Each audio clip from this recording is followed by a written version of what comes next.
It is 3 in the morning. You are lying in the dark. You are not thinking about tomorrow. You are not planning anything useful. You are thinking about something you said at a party in 2011. You can hear your own voice, the exact pitch of it, the exact wrong word you chose. You can see the face of the person you said it to. You feel the heat in your chest as clearly as if it happened this afternoon. And the strangest part is that you have thought about this before, many times, in the dark, at 3 in the morning. Why does this happen? Why does your brain insist on replaying moments that are long over, in the middle of the night, when there is nothing you can do about them? The answer is not that your mind is broken. The answer is stranger and more interesting than that. And once you understand it, the 3 in the morning replay makes a different kind of sense. Let's start with what is actually happening in your brain when a memory like this surfaces. The moment you relive is not being played back the way a recording plays back. Memory does not work that way.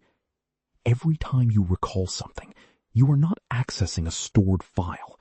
You are reconstructing it, rebuilding it from fragments, filling in pieces your brain kept and pieces it invented. Neuroscientist Elizabeth Loftus at the University of California, Irvine, spent decades demonstrating this.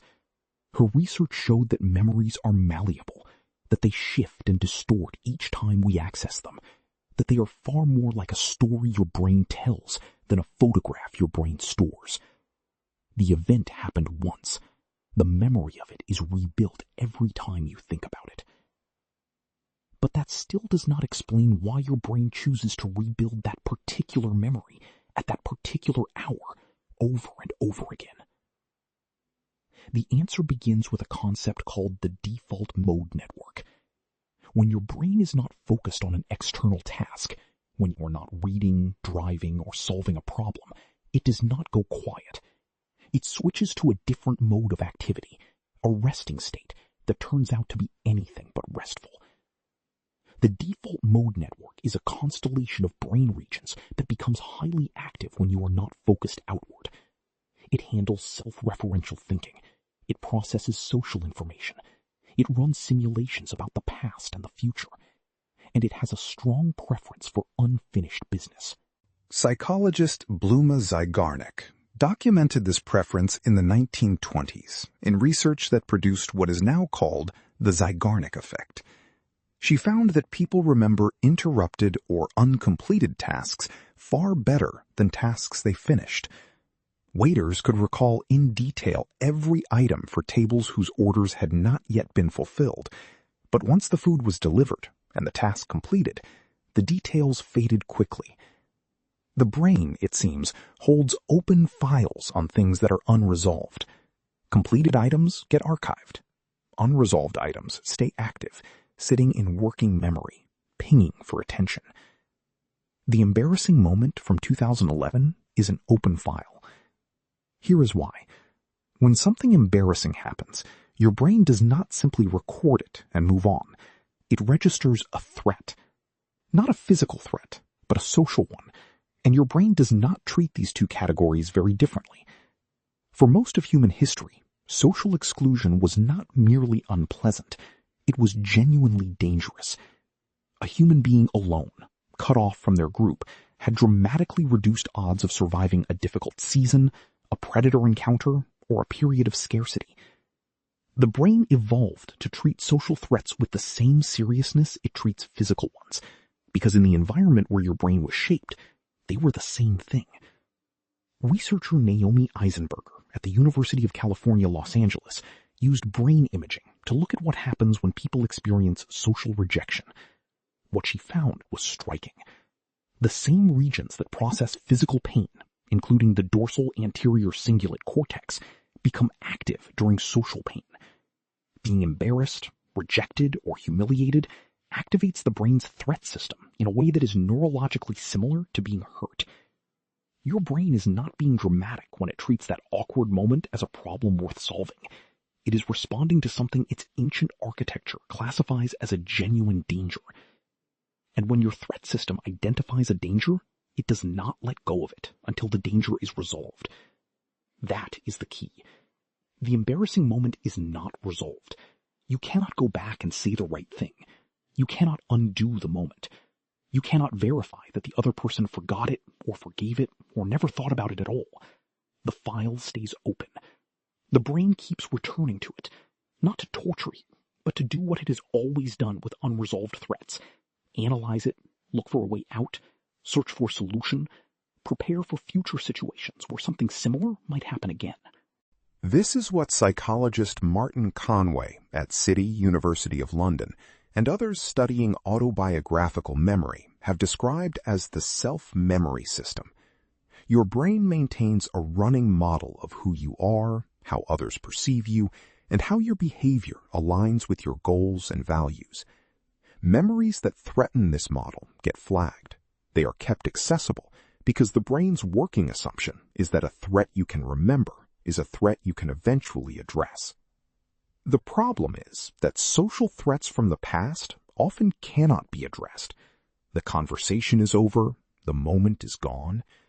But your brain was built for an environment where most threats could be addressed by doing something, by fleeing, by fighting, by repairing a relationship in person the next morning. It was not built for the experience of a permanent record of every social stumble, replayed indefinitely, with nothing actionable to do. So why does it happen specifically at 3 a.m? There are 2 reasons, and they work together. The first is that during the day, your attentional resources are mostly directed outward. You are doing things. Your prefrontal cortex, the brain's executive and regulating region, is engaged with tasks, decisions, conversations.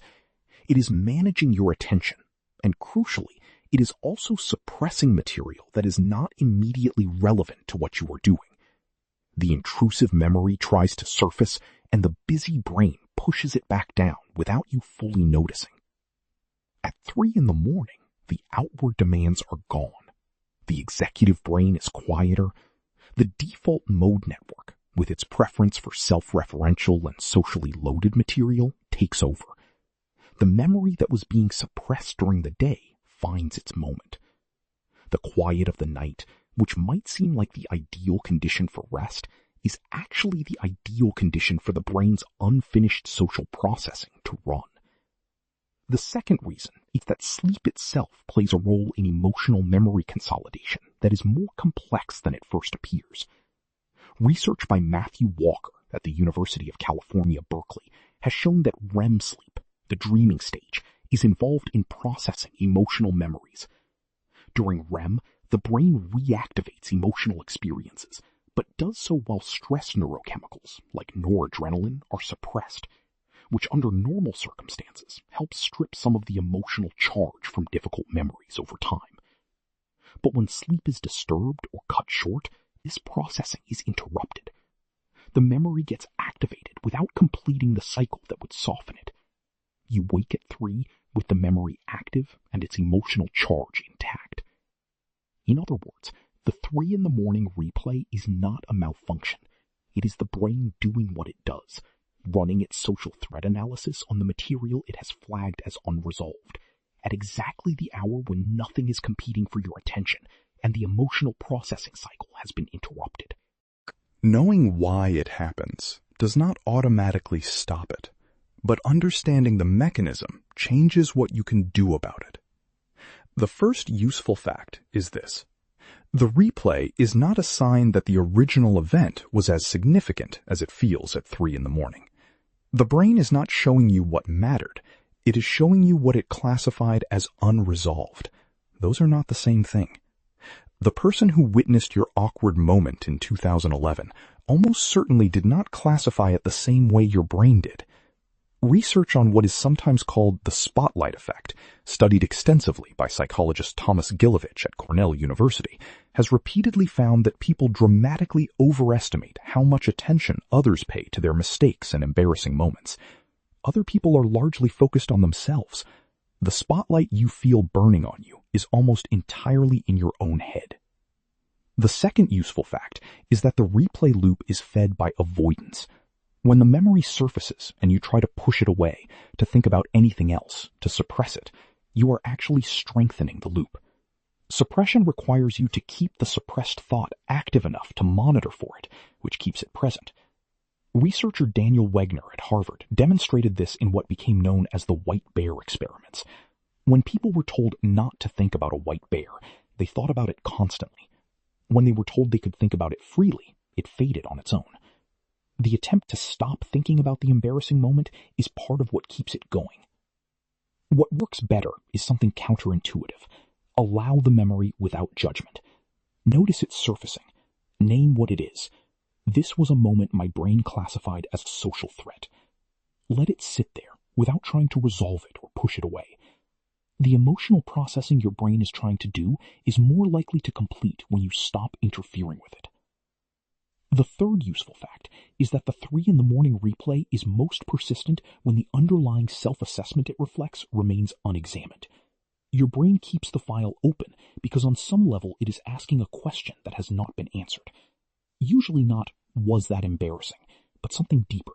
Something about what that moment said about you. Something about whether you are accepted, adequate, or fundamentally okay. The brain replays the scene because the verdict on the underlying question has not been reached. Reaching that verdict, even a quiet and imperfect one, is what closes the file.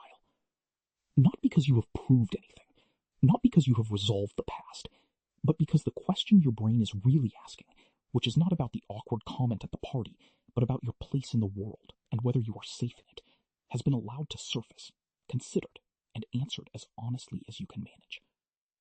You are lying in the dark at 3 a.m. Your brain is not torturing you. It is running a process it was built to run, on material it classified as important, in the hours when nothing else is competing